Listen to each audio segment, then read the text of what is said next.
জীবনের একটা বড় সিদ্ধান্ত হলো বিয়ে, কিন্তু অনেকেই তাড়াহুড়ো করে বিয়ে করে ফেলে। তারপর শুরু হয় দায়িত্ব, চাপ, হতাশা আর অপূর্ণ স্বপ্নের গল্প। তাই বিয়ে করার আগে একটু থামো, ভাবো, নিজের জীবনটা গুছিয়ে নাও। প্রথমত, নিজেকে তৈরি করো। বিয়ে মানে শুধু ভালোবাসা না, বিয়ে মানে দায়িত্ব, সংসার, ভবিষ্যৎ, পরিবার। তুমি যদি মানসিকভাবে প্রস্তুত না থাকো, তাহলে ভালোবাসাও একদিন চাপ হয়ে যাবে। দ্বিতীয়ত, নিজের পায়ে দাঁড়াও। টাকা সবকিছু না, কিন্তু সংসার চালাতে টাকা লাগে। স্বপ্ন দেখানো সহজ, কিন্তু সেই স্বপ্ন পূরণ করতে বাস্তব লাগে। বিয়ের আগে অন্তত এমন একটা অবস্থানে পৌঁছাও যেখানে তুমি বলতে পারো, আমি চেষ্টা করলে আমার পরিবারকে চালাতে পারবো। তৃতীয়ত, রাগ নিয়ন্ত্রণ করতে শেখো, কারণ বিয়ের পর সবকিছু তোমার মতো হবে না। মতভেদ হবে, ভুল বোঝাবুঝি হবে। সেই সময় যে মানুষ শান্ত থাকতে পারে, সেই মানুষই ভালো সংসার গড়তে পারে।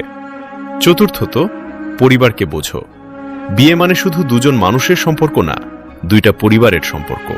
তাই বিয়ের আগে নিজের পরিবারকে সময় দাও, তাদের কষ্ট বুঝো, দায়িত্ব বোঝো। তাহলেই তুমি অন্য একটা পরিবারকে সম্মান দিতে পারবে। পঞ্চমত, স্বপ্নগুলো পরিষ্কার করো। বিয়ের আগে নিজের লক্ষ্য ঠিক করো। তুমি কি হতে চাও, কোথায় যেতে চাও, কেমন জীবন চাই। কারণ লক্ষ্য ছাড়া বিয়ে করলে একসময় মনে হবে, আমি কি খুব তাড়াতাড়ি করে ফেললাম। মনে রেখো, বিয়ে পালানোর পথ না, বিয়ে একটা নতুন যুদ্ধের শুরু।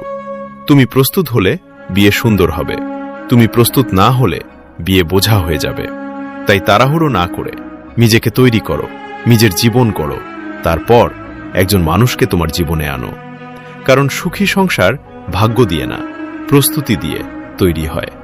আজ যদি তুমি নিজেকে তৈরি করো, আগামীকাল তোমার সংসার হবে শক্ত, ভালোবাসা হবে গভীর, আর জীবন হবে শান্ত। আর আমার নতুন অপ্রকাশিত শব্দ চ্যানেলটাকে অবশ্যই সাবস্ক্রাইব করবেন। ইতি, তোমাদের সম্পদ ভাই।